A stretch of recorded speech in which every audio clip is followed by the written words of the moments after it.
muta jabarani muta yera do be baladana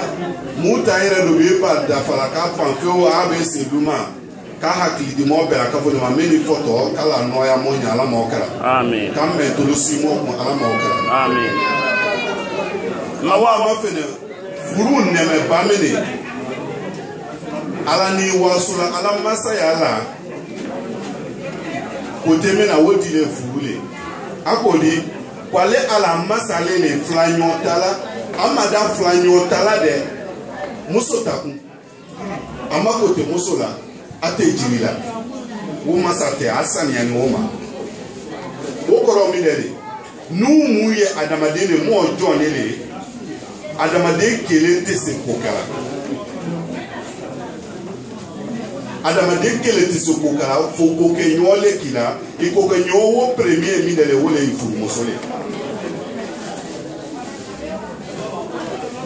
dembaou a tulonga no mola ko sebre mo furu musu fana mo bauni mo fawu a mo fana tulonga lo ko sebre furu la wuli la na yale ko kan e la wuli la ji le ko kala ji o ma fa la ma oka amen kala na ya woto a place ala ma oka amen mo tetela mo lo ka de dama e fana tetela mo lo ka bo de ko ibe che yeni nyabola muso le fe ko goto mene furu la wo koro minene ka fo kwale bi nyala kala diolo amma dio mo gbere ye dio kono ani mine se ka diolo te ke inyove ka de ni soro ka ti mi woti la mo wo ji mene wo ji me la mo bawulo wo ji me la mo bade musulo wo ji me la mo bade mo sinyo musulo wallahi ibimi lawo ile pesa mahalite ka ko bera de kakila ni kimira makafo meni mena nele swazi la dunya be je makafo ko nele ka ko ade mu bale wo ne me balele kala wo ji o ma fala ma o kala amen me mina akala mola maute fanga sorola e be tula ala akama e kwada mnani teneta mabako from manala itala alors tiens quand ole nous te baro kila afasa nditi leta mao wake ne ka fo ko mene be pa le pe il est semé ko hu mene dia ni ko hu furu ya nyene ma fe ya sufe ya jangaro to fe ya fa mbe fe ko hu wole ni ko hu dio ko no mo me you know ya sa miliari woro le bini mo awuru plan ne ma bengani ne me ka ti so azwolo wallahi ye ko la ko ka kala imanya ma isabari imirika fo patani ikelempele swazi la pata mo bere swazi ani ikelempele swazi la diyo mu meje adama de pele fotikala mo iba nyona fotikuna mo ko la sona ya nyongo de ba u fona ayalo ne mo menga bo ade ko furula iroja ikana woro pele akase ni godiro ka fo fakasa mena ko nyama bini a boloke dia kala kula de ala ko kuna kake fanda ne ko bana ya se ale ala ta ale ya fale le bisi ka fi datima o be kala yimiri yinyalati duro yinyapa bolo ko diaro wa be tula ala aka be ni ko kakala ye kinya kala ale be nyina ta dam nani wati na be nyina oko kala mo soli mene ala mo kala na modo mafurula no ya mine no ya to mena na ko lumani wona kunyele lala ikoka kilambe di makafo pale ide ko furula meka to dola nye station na meka to dola nye lukoka wote sarali la de wa wodo do le ha ko bonkono iko komete ke wo ko matale ke to ebe tula ala ako bide mute mo kuma kamena ya fe ko ye meke ko ato ke ate malala moma kama soro ile reguma si ablakoro muy ko ba ya fe kan lambe da mai ko kuta fe ka wuye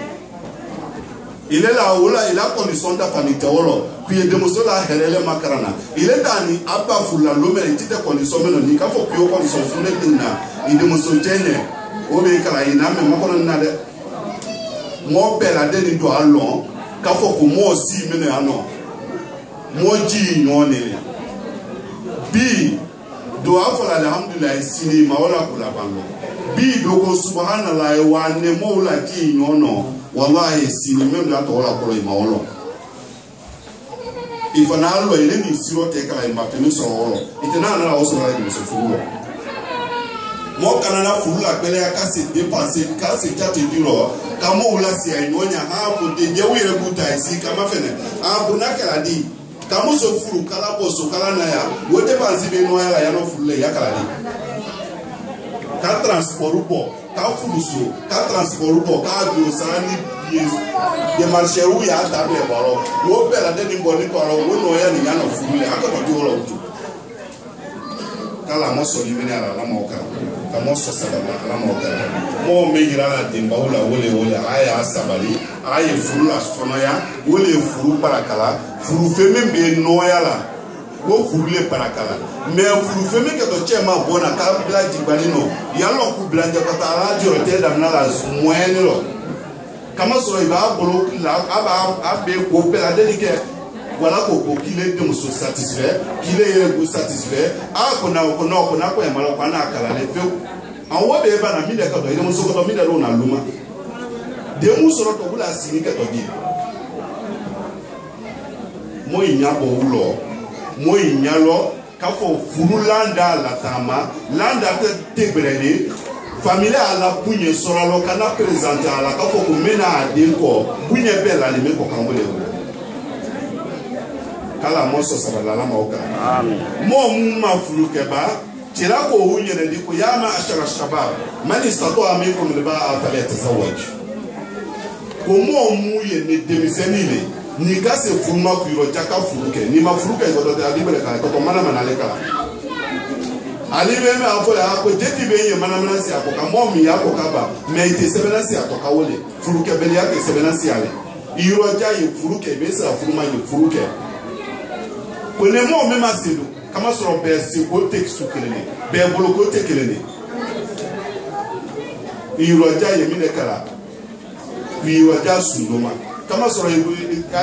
be radele ala na fasiro ko le blala bero ala mena mo dana wole kilo akati ngere ko woko kubesela ibe balku ya kake mole kuiroja nesenye ye furuke me ilambe tuli la wole nete wata ina irojiro yindi atwole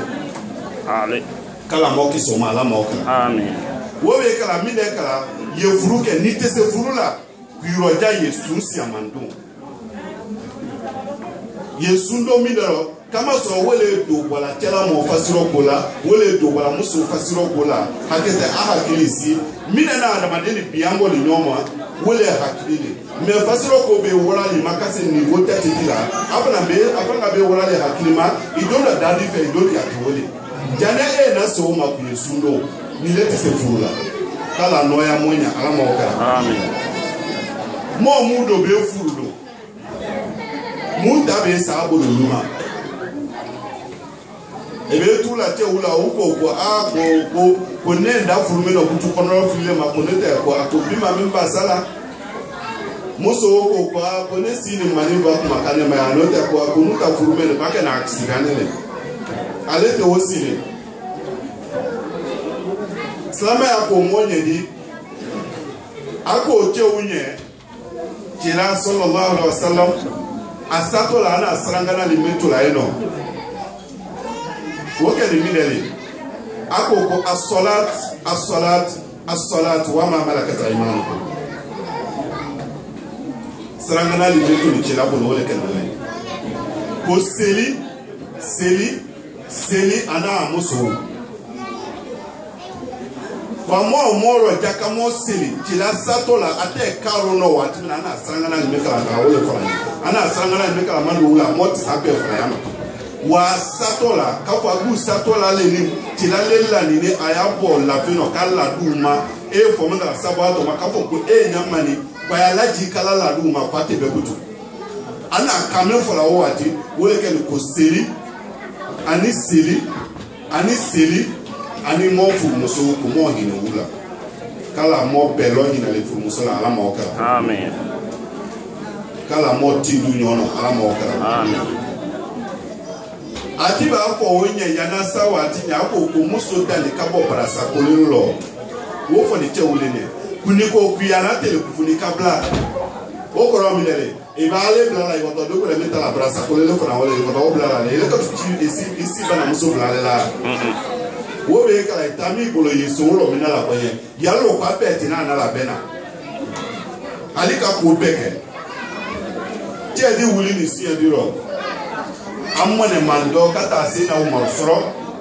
abe mwone kafo amuso be ko kala amuso ba manke ko dia pata pa se soro la umar ya bi ale la furube bala me umar le kata sire ale mone mando nan holo kana do luma ale nani do na so na umar la luma e na la wala diriki ko ali amuso ko wo makala to fotafa ale nani holo e ko kabla ko kido ko kabla wobla ay umar kala diriki lo be ko ende ko mi na kene ay ko nan ne se na so dala wa ko ne ta be fa ne ko ni luma mone ni ne nani ngo mone muso yona muso be ndoya wala la abulo masema ni ne kan ile soro position sume na tano ko ngo da fala do ne le nze masoro le ndi ni kayira mola ka fo mo ba muye sa ba muye wuni ni kaye ato fala mo bulubi ani munyu na le kila ka fa maji ka fo wuni munyu na le ka fa maji ka se kala de bala da kala do kala da fe wota yira la ka fo mo ba wiye mo fa u ko ni tede me ka ya mo fa u la ka fo kwa ya asabare ko bele ka ta mo la ya mina ilo me woti ko ni la luti yala kala mo lo sabala ala ma okara amen mo ba u fa na lo ka fo iba yin na ye fo la de ma kwa be ke mo bere bere le abe ke communauté la damwale wala ma abe ke fere belade ni nya bala fe wo bala bala se elero ate fora ko che nya ni de e fora le ko muso nya ni de me muso me na adia na ngo kala chira siro wo dete kama dia na ngo afa no lo mo hakili ma obolo ko muso kitabulele aro afinge belade ni e lo na mi na ma wo le awolo de ni akoto de mi so la ibe wo yi na nya me ma net ana la chira si kala nya ma ko wo yi na ye no me na sera chenye kadia na ko ke ache kadia na ko bla ache dia na ko nye wallahi wodi e gbele ala le kasuma wa wodi tikula ko kala mo ba uke wodi le ala mo kara amen mo do ke komi wati be se muna ni retadi la moti se kala yoro jano mo wi makasi mo ko to do kala mo la fu kala fulanya kala fu damba ya ala mo kara ka fi bo alo me fi se ale ala mo kara ka wonya ku nyono ala mo kara ka ke sima ni sima la nyon kan ne ala mo kara numwa kuna ni dia ala ka sia mambla mo haltoro ala mo kara mutalo la ni ka kambra bo bela de ni tala ala mo kara fefe ya no ne fu ke bolo ma ka pe tano ya ni ala mo kara mu be ake ka uta sabati ala mo kara de mu yesoro la ka palo sama ya ko ala mo kara ka mo bela de ni sabati sama ya ko ala mo kara mo chama na meno ni chama na me to chama na ni chama na me kono fli chama na ni be ni ta kono fli ko le ka bela de ni tano ya ala uta la bolo ala mo kara meta se be ko le ka wala se be ko no ya ala mo kara meta para ko le ka wala para ko no ya ala mo kara chama ro mula kono fli chama ro mula ka bela de ni tano ya ala mo kara amina ko to mani na bomba ala société bino ti ala kapela de ta hamina ko no ya ala mo kara wala de ni furume ma di ti ala kamuna ala dana ka wuto tu ala mo kara ba me na furukela to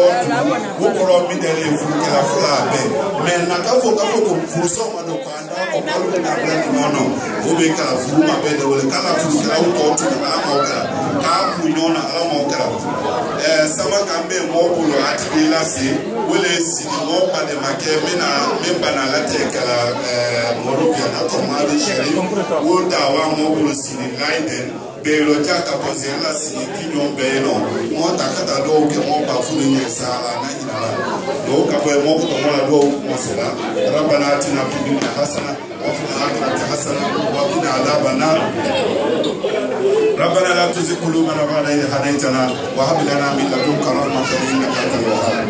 ربنا إننا ظلمنا أنفسنا وإن لم تغفر لنا وترحمنا